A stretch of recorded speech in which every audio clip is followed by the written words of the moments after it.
welcome to my little urban homestead. And I've got just over 1.5 pound of red currants, so I'm going to make red currant jelly. I've got another preserving handbook that I use and I look at because of weights and measures and everything like that. You can never remember. If you only do once, twice a year, you forget. I do anyway. This is the River Cottage Handbook number 2 on preserves by Pam Corbin. And in it, it's in post-it notes all the time, red currant jelly. And it's brilliant adding into your gravies and things like that. Fantastic. My red currants are ripening now. I picked some of them a couple of days ago, kept them in the fridge. I'm going to pick some more today. Wash them all off. You don't need to take them off the stem if you're just doing the red currant jelly. If the mush that's left behind you're adding it to other berries to make a jam, then take them off the stalks.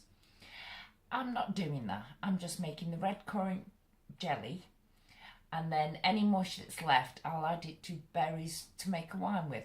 So I aren't going to bother taking them off the stalks either. You don't need to. Now all these books and that say that put it into a jam pan. Well, I'm afraid I'm not going through the expense of buying a saucepan that I just use for jam. So I use the saucepans that are at hand. Put your red currants in. Now you want some water in there to stop them catching. So to about 1.5 pound, I'm putting in about a cup of water. In fact, I might put a touch more water in.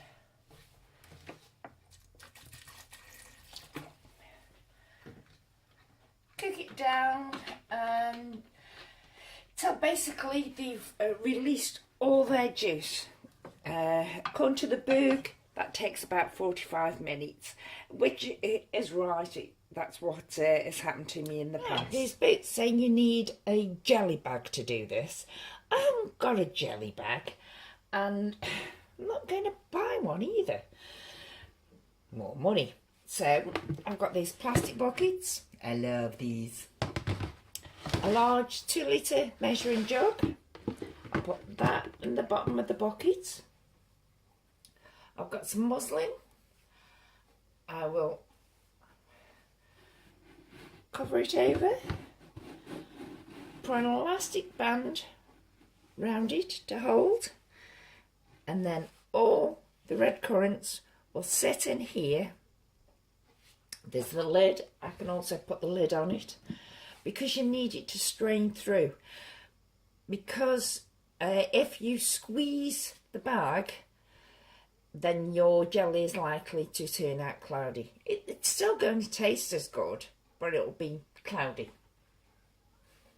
So the best thing is, what I do is mid-afternoon I'll do all this bit, cooking the red currants down and that, and then I'll leave it to strain overnight, cover it up so you don't get any bugs or anything. If your oven's not on, you can put it in there out of the way as well, because this contraption is a bit too big for your fridge. But that's how it'll strain overnight, and then tomorrow morning I'll come back to it and do the last bits. Before I actually use this container, I'm going to sterilise it up, mix some of the steriliser I use for my wine making, and sterilise everything up so it'll be good to go next time you see it. These have had about 35 minutes, and as you can see, they've released all their juice. So I think this one is actually going to work out a bit cloudy. Well, still edible.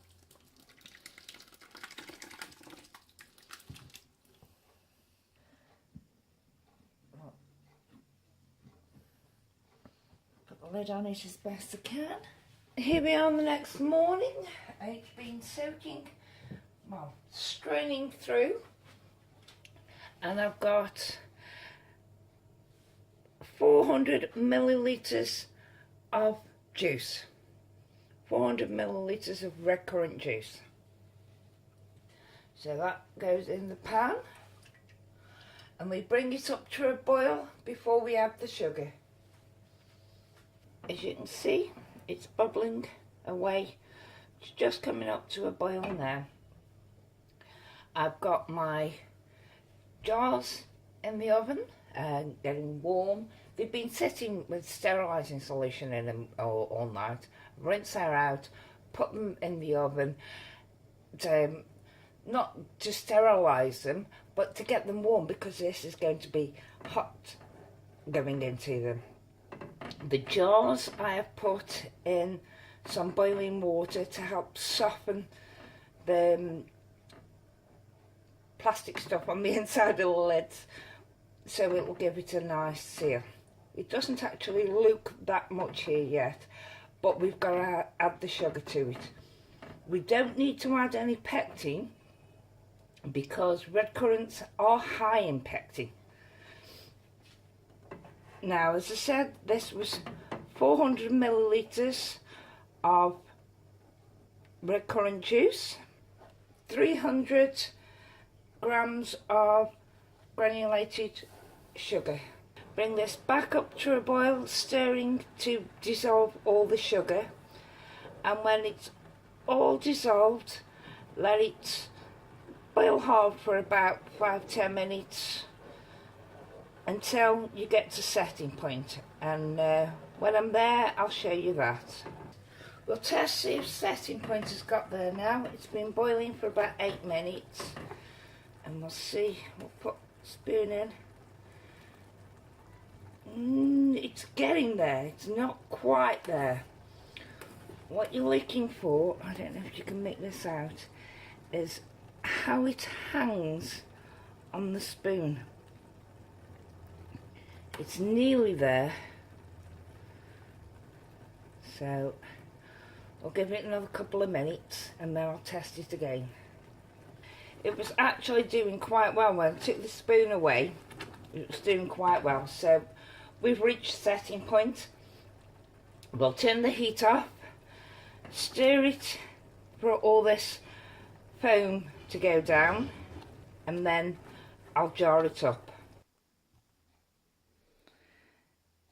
As you can see now, they're jarred up, 2 and a bit jars.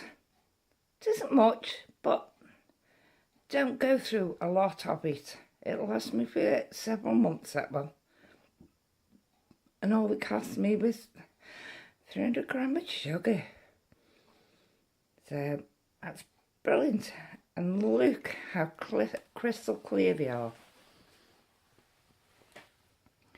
That's what I mean about letting it strain through overnight instead of squeezing the bag.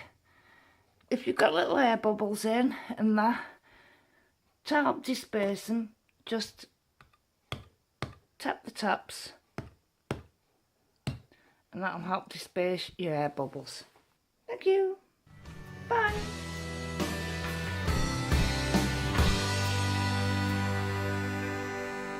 It's a perfect situation.